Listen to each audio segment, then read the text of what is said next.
ఒకే ఒక ప్రశ్న మిమ్మల్ని అడుగుతాను. ఈ పద్యం ఈ ದಿನ ನಾನು ನಿಮಗೆ ಒಂದೇ ಒಂದು ಪ್ರಶ್ನೆಯನ್ನ ಕೇಳುತ್ತೇನೆ. అందరు జాగ్రత్తగా, అందరికి ఇక్కడ కూర్చున్న వాళ్ళందరికీ, అక్కడ పైన ఉన్న వాళ్ళందరికీ ఒక ప్రశ్న అడుగుతాను నేను. ಇಲ್ಲಿರುವಂತ ಪ್ರತಿ ಒಬ್ಬರು ಎಚ್ಚರಿಕೆಯಿಂದ ಕೇಳಿಸ್ಕೊಳ್ರಿ. ನಾನು ನಿಮಗೆ ಒಂದು ಪ್ರಶ್ನೆಯನ್ನ ಕೇಳುತ್ತೇನೆ. మీరు ఎందుకు బతుకుతా ఉన్నారు? ನೀವು ಯಾಕೆ ಜೀವಿಸುತ್ತಾ ಇದ್ದೀರಾ?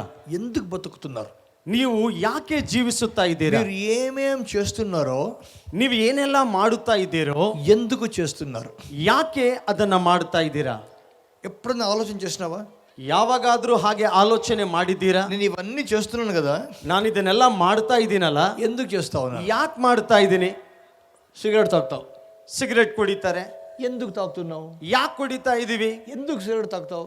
ಯಾಕೆ ಸಿಗರೆಟ್ ಕುಡಿತಾ ಇದೀವಿ? ఎద్దులాగా గుట్కా తింటున్నావు, ಎಮ್ಮೆ ತರ ಗುಟ್ಕ ತಿಂದು ಬಿಡ್ತೀಯ. పొద్దున్న లేసి ఇంకా పండ్లు కూడా ಅಷ್ಟೇ. ಬೆಳಗ್ಗೆ ಎದ್ದು ಇನ್ನು ಹಲ್ಲು ತಿಕ್ಕಿರಲ್ಲ, ಆಗ್ಲೇ ಬಾಯಲ್ಲಿ ಹಾಕೊಂಡು ನಮಲ್ತಾ ಇರ್ತಾರೆ. ఎందుకు తింటున్నావు? ಯಾಕೆ ತಿಂತಾ ಇದೀಯಾ? సరాయి తాగుతావు, ಸರಾಯಿ ಕುಡಿತಿ, ఎందుకు తాగుతున్నావు? ಯಾಕೆ ಕುಡಿತಾ ಇದೀಯಾ? రౌడీ పని చేస్తున్నావు, ರೌಡಿ ಕೆಲಸ ಮಾಡ್ತಿ, ఎందుకు చేస్తున్నావు? ಯಾಕೆ ಮಾಡ್ತಿ? దాదాగిరి చేస్తున్నావు, ದಾದಾಗಿರಿ ಮಾಡ್ತಾ ಇದೀಯಾ? ఎందుకు చేస్తున్నావు? ಯಾಕೆ ಮಾಡ್ತಾ ಇದೀಯಾ? వ్యభిచారానికి పోతున్నావు, ವ್ಯಭಿಚಾರಕ್ಕೆ ಹೋಗ್ತಿ, ఎందుకు పోతున్నావు? ಯಾಕೆ ಹೋಗ್ತಾ ಇದೀಯಾ? ఇల్లు కావాలా, ಮನೆ ಬೇಕು, ఎందుకు కావాలా? ಯಾಕೆ ಬೇಕು? ఉద్యోగం కావాలా, ಕೆಲಸ ಬೇಕು, ఎందుకు కావాలా? ಯಾಕೆ ಬೇಕು? ఒక్కసారి ఆలోచించి ಒಂದು ಸಲ ಯೋಚನೆ ಮಾಡು. ఇన్ని పనులు చేస్తున్నాము, ఇది కావాలా, ఇది కావాలి, ఇది కావాలి అనుకుంటున్నాం కదా, ಇದು ಬೇಕು ಅದು ಬೇಕು ಅಂತ ಈ ಎಲ್ಲಾ ಕೆಲಸಗಳನ್ನ ಮಾಡ್ತಿದೀವಲ್ಲ, ఎందుకు చేస్తున్నాం అవన్నీ? ಯಾಕೆ ಇದನ್ನೆಲ್ಲ ನಾವು ಮಾಡ್ತಾ ಇದೀವಿ? ఆలోచించి ಆಲೋಚನೆ ಮಾಡು. ఎందుకు చేస్తున్నాం తెలుసా? ಯಾಕೆ ಮಾಡ್ತಾ ಇದೀವಿ ಗೊತ್ತಾ? మనం చేసేదంతా ఒక్కదానికోసమే. ನಾವೆಲ್ಲ ಮಾಡ್ತಾ ಇರೋದು ಒಂದಕ್ಕಾಗಿಯೇ, మనకి సంతోషం కలగాల అని అంతే. ನಮಗೆ ಸಂತೋಷ ಸಿಗಬೇಕು. సంతోషము ఈని పని ఎవడు చేయడు. ನೋಡಿ, ಸಂತೋಷ ಸಿಗದೇ ಇರುವ ಕೆಲಸ ಯಾರು ಮಾಡಲ್ಲ. చిన్న పిల్లడు కూడా, ಚಿಕ್ಕ ಹುಡುಗನು, వాడికి స్కూల్ పైకి ఇష్టం లేకుంటే వాడు పోడు. ಅವನಿಗೆ ಸ್ಕೂಲ್ಗೆ ಹೋಗ್ಲಿಕ್ಕೆ ಇಷ್ಟ ಇಲ್ಲ ಅಂದ್ರೆ ಅವನು ಹೋಗಲ್ಲ. నేనంతా చిన్నప్పుడు స్కూల్కి పోతుండలే. ನಾನು ಸಹ ಅಷ್ಟೇ, ಚಿಕ್ಕವನಿದ್ದಾಗ ಸ್ಕೂಲ್ಗೆ ಹೋಗ್ತಿರ್ಲಿಲ್ಲ. 10 గంటలకు స్కూలు, 10 ಗಂಟೆಗೆ ನಮ್ಮ ಶಾಲೆ.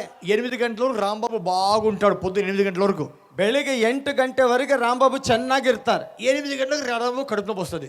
8 ಗಂಟೆಗೆ ರಾಂಬಾಬುಗೆ ಹೊಟ್ಟೆ ನೋವು ಬರುತ್ತೆ. అమ్మ కడుపు నొప్పి, కడుపు నొప్పి, ಅಮ್ಮ ಹೊಟ್ಟೆ ನೋವು, ಹೊಟ್ಟೆ ನೋವು. మా అమ్మ, అయ్యో రాంబాబు కడుపు నొప్పి వచ్చిందిరా, ఏం నాయనా, ఏమైంది కడుపు నొప్పి. ನಮ್ಮಮ್ಮ, ಅಯ್ಯೋ ಮಗನೇ ಏನಾಯ್ತಪ್ಪ ಅಂತ ಹೇಳಿದ್ರೆ, ನಾನಮ್ಮ ನನಗೆ ಹೊಟ್ಟೆ ನೋವ್ತಾ ಇದೆ. ఏ మాత్ర ఇచ్చినా కడుపు నొప్పి తగ్గదు. ಎಂತ ಗುಳಿಗೆ ಕೊಟ್ರೇನು ಹೊಟ್ಟೆ ನೋವು ಕಡಿಮೆ ಆಗಲ್ಲ. 11 గంటల వరకు ఉంటుంది కడుపు నొప్పి. 11 ಗಂಟೆವರೆಗೆ ಹೊಟ್ಟೆ ನೋವು ಇರುತ್ತೆ. 11 గంటలైతే కడుపు నొప్పి పడిసరి. 11 ಗಂಟೆ ಆಗಿದೆ, ಹೊಟ್ಟೆ ನೋವು ಹೋಗ್ಬಿಡುತ್ತೆ. కడుపు నొప్పి ఎందుకు వచ్చా? ಹೊಟ್ಟೆ ನೋವು ಯಾಕೆ ಬಂತು? ఎందుకు పోయా? ಯಾಕೆ ಹೋಯ್ತು? రాంబాబుకి స్కూలు పోయేకి ఇష్టం లేదు. ಯಾಕಂದ್ರೆ ರಾಂಬಾಬುಗೆ ಸ್ಕೂಲ್ಗೆ ಹೋಗಕ್ಕೆ ಇಷ್ಟ ಇಲ್ಲ. ಅಂದ್ರೆ చిన్న పిల్లలు కూడా తమకు సంతోషం ఈని పని చేయరు. ನೋಡಿ, ಚಿಕ್ಕ ಮಕ್ಕಳು ಸಹ ಯಾವುದವರಿಗೆ ಸಂತೋಷ ಕೊಡುವುದಿಲ್ಲವೋ ಆ ಕೆಲಸ ಅವ್ರು ಮಾಡಲ್ಲ.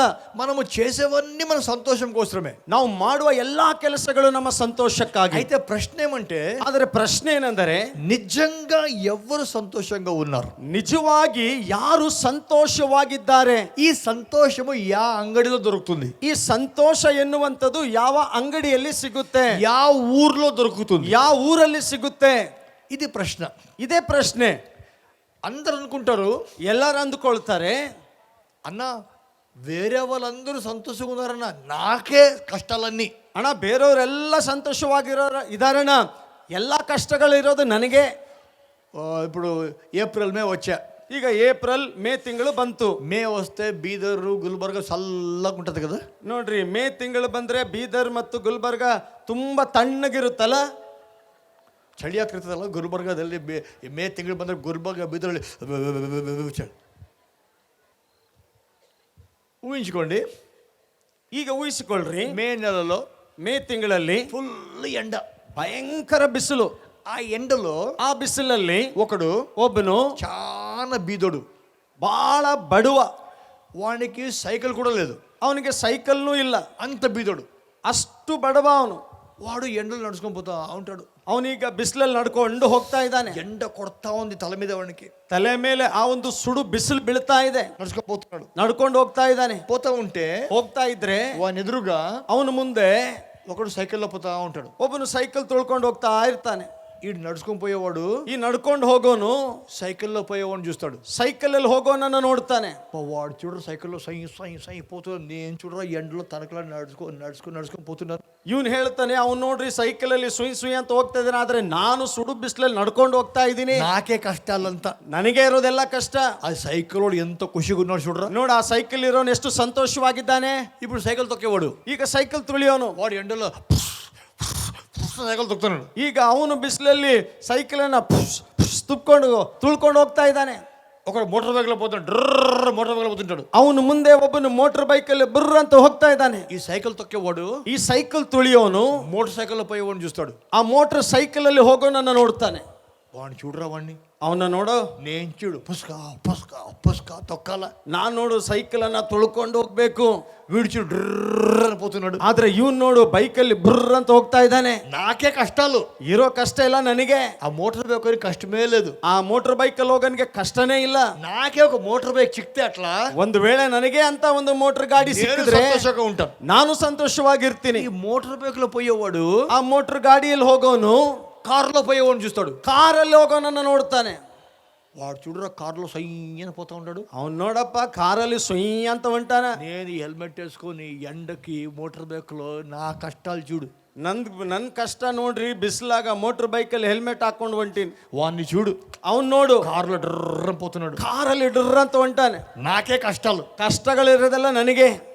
కారులో వాడు ఎంత ఖుషి ఉన్నాడు చూడు. ಕಾರಲ್ಲಿ ಇರೋನು ಎಷ್ಟು ಸಂತೋಷವಾಗಿದ್ದಾನೆ ನೋಡು. నాకే ఒక కారు వస్తే నేను ఖుషి అయిపోతాను. ನನಗೂ ಒಂದು ವೇಳೆ ಕಾರ್ ಸಿಕ್ಕಿದ್ರೆ ನಾನು ಸಂತೋಷವಾಗಿರ್ತೇನೆ. ఈడు కారులో పోయేవాడు ಈ ಕಾರಲ್ಲಿ ಹೋಗೋನು వాడి పాత కారు, ಅವನ ಹಳೆ ಕಾರು కొత్త కారులో పోయేవాడిని చూస్తాడు. ಹೊಸ ಕಾರಲ್ಲಿ ಹೋಗೋನನ್ನು ನೋಡ್ತಾನೆ. అబ్బబ్బో వాడి కారు చూడరా ఎంత బాగుంది. ಅಬ್ಬಬ್ಬಬ್ಬ ಅವನ್ ಕಾರ್ ನೋಡಪ್ಪ ಎಷ್ಟು ಚೆನ್ನಾಗಿದೆ.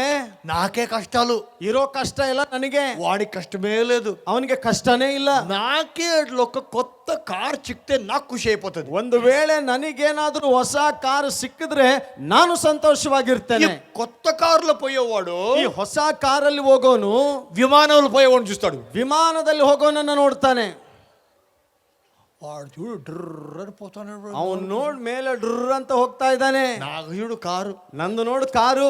విమానంలో పోయేవాడు ఎంత ఖుషిగా ఉంటాడు కదా. ಆ ವಿಮಾನದಲ್ಲಿ ಹೋಗೋನು ಎಷ್ಟು ಸಂತೋಷವಾಗಿರ್ತಾನಲ್ಲ. నాకే అట్లా విమానంలో పోతే నేను ఎంత సంతోషంగా ఉంటాను. ಒಂದು ವೇಳೆ ನಾನೇ ಆ ವಿಮಾನದಲ್ಲಿ ಹೋಗ್ತಾ ಇದ್ರೆ ನಾನೆಷ್ಟು ಸಂತೋಷವಾಗಿರ್ತೇನೆ. నాకే కష్టం. ಕಷ್ಟಗಳಿರೋದು ನನಗೆ. ఆ విమానంలో పోనే అంత కష్టమే లేదు. ಆ ವಿಮಾನದಲ್ಲಿ ಹೋಗ್ತಿರೋನ್ಗೆ ಕಷ್ಟನೇ ಇಲ್ಲ. వాడు విమానంలో పోయేవాడు ಆ ವಿಮಾನದಲ್ಲಿ ಹೋಗೋನು వాడు అనుకుంటాడు, ಅವನು ಅಂದ್ಕೊಳ್ತಾನೆ, నాకే సొంత విమానం ఉంటే ఎంత బాగుంటుంది కదా అంటారు వాడు. ನನಗೆ ಸ್ವಂತ ವಿಮಾನ ಇದ್ದಿದ್ರೆ ಚೆನ್ನಾಗಿತ್ತಲ್ಲ. కష్టాలంతా నాకే. ಕಷ್ಟಗಳೆಲ್ಲ ಇರೋದು ನನಗೆ. సొంత విమానం ఉండేవాడికి ఎంత సంతోషంగా ఉంటాడో. ಸ್ವಂತ ವಿಮಾನ ಇರೋನು ಎಷ್ಟು ಸಂತೋಷವಾಗಿರ್ತಾನೋ. అంటే ಅಂದ್ರೆ అందరూ ఇంకొకటి సంతోషంగా ఉంటాడు అనుకుంటారు. ಎಲ್ಲರೂ ಪ್ರತಿಯೊಬ್ಬರು ಇನ್ನೊಬ್ಬನು ಸಂತೋಷವಾಗಿರ್ತಾನೆ ಅಂತ ಅಂದ್ಕೊಳ್ತಾರೆ. ప్రతి ఇంటి దోశలో ಪ್ರತಿ ಮನೆ ದೋಸೆಯಲ್ಲಿ ಏನಿರ್ತತ್ರಿ? ಬಂಗಾರ ಇರ್ತತೆ, ವಜ್ರಗಳಿರ್ತವೆ. ಏನಿರ್ತವೆ ಪ್ರತಿ ದೋಸೆಯಲ್ಲಿ? ಹೇಳ್ರಪ್ಪ. ಪ್ರತಿ ದೋಸೆಯಲ್ಲಿ ತೂತು ಇರ್ತದೆ. ತೂತಿಲ್ಲ ಅಂದ್ರೆ ಅದು ಏನದು? ಚಪಾತಿ. ಬಾ, ಎಲ್ಲ ಎಷ್ಟು ಚಂದ ನೆನಪಿಟ್ಟಿರ್ತವೆ. ಎಲ್ಲರೂ ಸೂಪರ್ ನೆನಪಿ. ಎಲ್ಲರಿಗೂ ಎಷ್ಟು ಚೆನ್ನಾಗಿ ನೆನಪಿದ್ದಾರೆ. ಎಲ್ಲರೂ ನಾನು ಹೇಳ್ಕೊಟ್ಟಿದ್ದೆ. ನಾಳೆ ಮನೆಯಲ್ಲಿ ದೋಸೆ ಮಾಡೋದು ನೋಡ್ಕೊ. ರಾಮಬಣ್ಣ ಹಿಡಿದು ಕರೆಕ್ಟಾಗಿ ಇಲ್ಲ ನೋಡ್ಕೊ. ದೋಸೆಗೆ ತೂತೈತಲ್ಲ ನೋಡ್ಕೊ. ಮತ್ತೆ ಇರ್ತದೆ ನೋಡಿ. ಪ್ರತಿಯೊಬ್ಬರಿಗೆ ಕಷ್ಟ ಇರ್ತವೆ. ಆದರೆ ಏನಂದರೆ ಪ್ರತಿಯೊಬ್ಬನು ಇನ್ನೊಬ್ಬನು ಸಂತೋಷವಾಗಿದ್ದಾನೆ ಅನ್ಕೊಳ್ತಾರೆ ಯಾವಾಗಲೂ. ಈ ಸಂತೋಷ ಅನ್ನೋದು ಎಲ್ಲಿ ಸಿಗುತ್ತದೆ ಅನ್ನೋದು ಪ್ರಶ್ನೆ. ಕೋನ್ ಬನ್ನೇಗ ಕರೋಡಪತಿ ಅಲ್ಲ, ಕೋನ್ ಬನ್ನೇಗ ಖುಷಿಪತಿ ಇಂಪಾರ್ಟೆಂಟ್.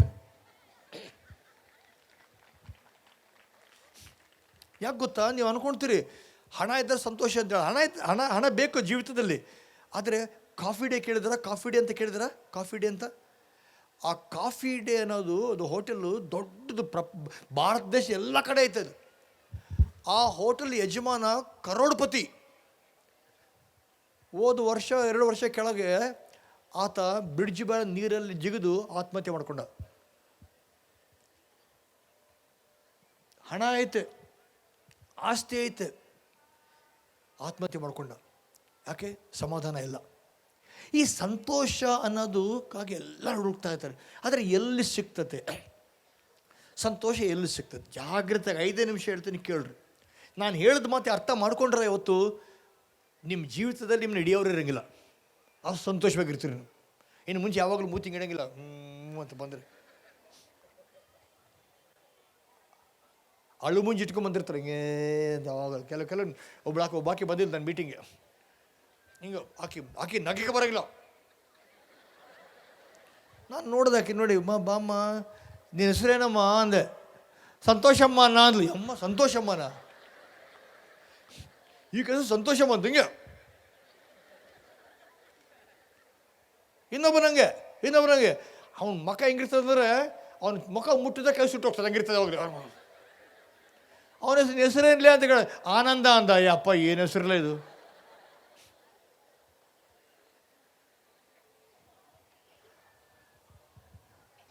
ಇವತ್ತು ನಾನೇನು ಅರ್ಥ ಮಾಡಿಕೊಂಡ್ರೆ ನಿಜವಾದ ಸಂತೋಷ ಪಡೆದುಕೊಳ್ಳುತ್ತೇನೆ ಜೀವಿತದಲ್ಲಿ. ನೀವು ಯಾಕೆ ಮನುಷ್ಯನಿಗೆ ಸಮಾಧಾನ ಇಲ್ಲ? ಎಂದಕ್ಕೂ ಮನುಷ್ಯಕ್ಕೆ ಸಂತೋಷ లేదు. ಯಾಕೆ ಮನುಷ್ಯನಿಗೆ ಸಂತೋಷ ಇಲ್ಲ? ఈ సంతోషం ఎక్కడ దొరుకుతుంది? ಈ ಸಂತೋಷ ಎಲ್ಲಿ ಸಿಗುತ್ತದೆ? ఎందుకు మనిషి సమాధానం లేదు? ಯಾಕೆ ಸಮಾಧಾನ ಇಲ್ಲ? జాగ్రత్తగా వినండి, ಎಚ್ಚರಿಕೆಯಿಂದ ಕೇಳಿಸ್ಕೊಳ್ಳಿ. బైబిల్లో రాయబడింది, ಬೈಬಲಲ್ಲಿ ಬರೆಯಲ್ಪಟ್ಟಿದೆ, ఆదిలో దేవుడు భూమిని ఆకాశను సృష్టించినాడు. ಆದಿಯಲ್ಲಿ ದೇವರು ಭೂಮಿಯನ್ನ ಆಕಾಶವನ್ನು ಉಂಟು ಮಾಡಿದ. మనము చూసే ప్రతి దాన్ని దేవుడు సృష్టించినాడు. ನಮ್ಮ ಕಣ್ಣಿಗೆ ಕಾಣುವಂತ ಪ್ರತಿ ಒಂದನ್ನ ದೇವರು ಉಂಟು ಮಾಡಿದ. సూర్యుడిని, చంద్రుణ్ణి, నక్షత్రాలని అన్నిటి దేవుడు సృష్టించాడు. ಸೂರ್ಯ, ಚಂದ್ರ, ನಕ್ಷತ್ರ ಸಮಸ್ತವನ್ನ ದೇವರೇ ಉಂಟು ಮಾಡಿದ್ದು. వెలుగు కలగని వెలుగు సృష్టించినాడు దేవుడు. ಬೆಳಕು ಅಂತ ಬೆಳಕನ್ನ ದೇವರು ಉಂಟು ಮಾಡಿದ. 5 రోజులు దేవుడు అన్ని సృష్టించి 5 ದಿನದಲ್ಲಿ ದೇವರು ಎಲ್ಲವನ್ನ ಉಂಟು ಮಾಡಿ 6వ రోజు దేవుడు మనిషి సృష్టించినాడు. 6ನೇ ದಿನ ದೇವರು ಮನುಷ್ಯನನ್ನು ಉಂಟು ಮಾಡಿದ. సృష్టించి ಮನುಷ್ಯನನ್ನು ಉಂಟು ಮಾಡಿ మనిషి లోపల ಮನುಷ್ಯನ ಒಳಗಡೆ ఒక ఖాళీ స్థలం పెట్టినాడు. ಒಂದು ಖಾಲಿಯಾದಂತ ಸ್ಥಳವನ್ನ ಇಟ್ಟ. ఆ ఖాళీ స్థలము నింపేకి ఎవ్వరికి సాధ్యం కాదు. నిన్ను సృష్టించిన దేవుడు మాత్రమే ఆ ఖాళీ స్థలం నింపగలుగుతాడు. ಆ ಖಾಲಿ ಸ್ಥಳವನ್ನ ಯಾರು ತುಂಬಿಸ್ಲಿಕ್ಕೆ ಆಗಲ್ಲ. ನಿನ್ನನ್ನ ಸೃಷ್ಟಿ ಮಾಡಿದಂತ ದೇವರೇ ಆ ಖಾಲಿ ಸ್ಥಳವನ್ನ ತುಂಬಿಸ್ಲಿಕ್ಕೆ ಸಾಧ್ಯ. మనిషి దేవునితో సంబంధం ఉంది కాబట్టి సంతోషంగా ఉన్నాడు. ಮನುಷ್ಯ ದೇವರೊಟ್ಟಿಗೆ ಸಂಬಂಧ ಅವನಿಗಿರುವ ಕಾರಣ ಅವನು ಸಂತೋಷವಾಗಿದ್ದಾನೆ. ప్రతి సంతోషానికి మూలము సృష్టించిన దేవుడే. ನೋಡಿ, ಪ್ರತಿ ಒಂದು ಸಂತೋಷಕ್ಕೆ ಕಾರಣ ಮೂಲ ಸೃಷ್ಟಿ ಮಾಡಿದಂತ ದೇವರೇ. ఎక్కడైతే మనం సృష్టించాడు మనలో ఉంటాడో అప్పుడే సంతోషం ఉంటుంది మనకి. ನೋಡಿ, ಸೃಷ್ಟಿ ಮಾಡಿದವನು ಯಾವಾಗ ನಮ್ಮ ಒಳಗಡೆ ಇರ್ತಾನೋ ಅವಾಗ ಸಂತೋಷವಾಗಿರ್ತೇವೆ ನಾವು. అయితే ఒకటి, ಆದ್ರೆ ಒಂದು ವಿಷಯ బైబిల్లో రాయబడింది, ಬೈಬಲಲ್ಲಿ ಬರೆಯಲ್ಪಟ್ಟಿದೆ, దేవుడు పరిశుద్ధుడు అని. ದೇವರು ಪರಿಶುದ್ಧನು అంటే ಅಂದರೆ బైబిల్ రాయబడింది దేవుడు వెలుగై ఉన్నాడు. ಬೈಬಲ್ ಹೇಳುತ್ತೆ ದೇವರು ಬೆಳಕಾಗಿದ್ದಾನೆ. ಹೇಳೋದು ಕೇಳ್ರಿ, ದೇವರು ಬೆಳಕಾಗಿದ್ದಾನೆ ಅಂತ ಬೈಬಲ್ ಬರೆಯಲ್ಪಟ್ಟಿದೆ. ಬೆಳಕು ದೇವರಲ್ಲ, ದೇವರು ಬೆಳಕಾಗಿದ್ದಾನೆ. వెలుగు దేవుడు కాదు, దేవుడు వెలుగై ఉన్నాడు. ಒಂದ್ಸಲ ನಮ್ಮ ಚರ್ಚಲ್ಲಿ ನಮ್ಗೆ ಗೊತ್ತಿದ್ದವ್ರು ಕ್ರಿಶ್ಚಿಯನ್ಸ್ ಇದ್ದಾರೆ. ಅವ್ರ ಮನೆಗೆ ಪ್ರಾರ್ಥನೆಗೆ ಕರೆದ್ರು, ಹೋಗಿದ್ದೆ ಪ್ರಾರ್ಥನೆಗೆ. ಸಂಜೆ ಪ್ರಾರ್ಥನೆಗೆ ಹೋದೆ. ಸಂಜೆ 6 ಗಂಟೆ 6:30 ಆಗಿತ್ತು. ನಾನು ಹೇಳಿದೆ, ಆ ಫ್ಯಾಮ್ಲಿ ಹಾಕಿ ಗಂಡ ಎಲ್ಲ ಬಂಧುಗಳು ಪಾಸ್ಟ್ರೇ ಪ್ರಾರ್ಥನೆ ಮಾಡ್ರಿ ಅಂದರು ಕ್ರಿಶ್ಚಿಯನ್ಸು.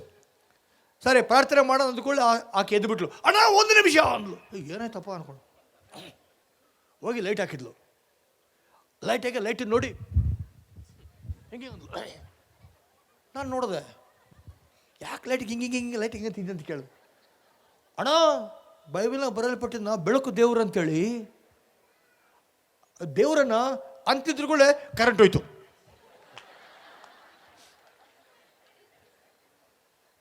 ನಾನು ಕೇಳಿದೆ, ಎಲ್ಲೋತ ದೇವರು ಅಂತ. ಅಂದರೆ ದೇವರು KEB ಅವ್ರ ಕೈಯಾಗಿರ್ತಾನೆ. ನೀನು ಬಿಲ್ ಕಟ್ಟಿಲ್ಲ, ನಿಮ್ಮ ಮನೆಗೆ ದೇವ್ರನ್ನ ಕಿತ್ತು ವಹಿಸಿತಾರೆ ಅವರು. ಬೆಳಕು ದೇವರಲ್ಲ, ದೇವರು ಬೆಳಕಾಗಿದ್ದಾನೆ.